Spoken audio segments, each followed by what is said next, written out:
Alors, donc après avoir vu les fonctions linéaires donc de façon assez globale et assez simplement, on va regarder un petit peu donc l'application avec les pourcentages.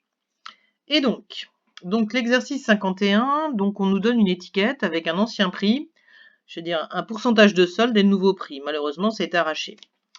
Et donc on aimerait savoir, donc si on paye un article 60 € alors qu'à la base il coûtait 80 €, combien est-ce qu'on a eu de remise? Alors, donc, on regarde entre 80 et 60, quelle est la différence de prix? Donc, on a une remise de 20 € pour un prix de départ de 80 €. Donc, en fait, on cherche donc le prix de la remise qu'on trouve en faisant le prix de départ moins le prix d'arrivée. D'accord?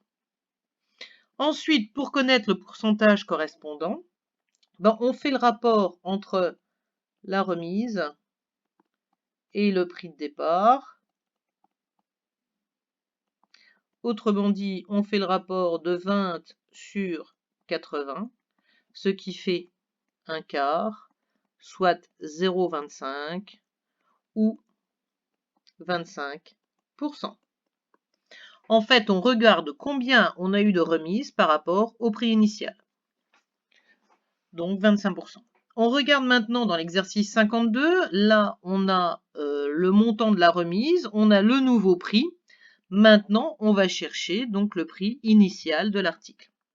Et donc, sachant qu'on fait une solde de moins 30%, donc comment est-ce qu'on fait pour calculer le montant de la réduction?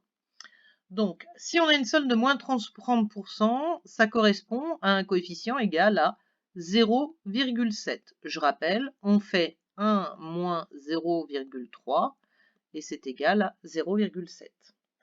Donc, comment? On nous demande déjà dans la première question si l'ancien prix masqué est de 63,70 €. Donc je vais faire donc 70% du prix initial. Si je retire 30%, ça veut dire qu'il reste 70%, donc 0,7. Et donc, on regarde si 63,70 fois 0,7 nous donne 49, et donc c'est faux puisque en fait, on obtient 44,59 et que c'est différent de 49. Donc, ce n'est pas un prix initial de 63,70 €. Donc, on va rechercher le prix de départ. Et quand on cherche quelque chose, qu'est-ce qu'on fait? Ben, on l'appelle X. Ici, je pose X. Et donc, si je fais X multiplié par 0,7, donc ce qui va me rester quand j'aurai retiré 30%, je trouve 49.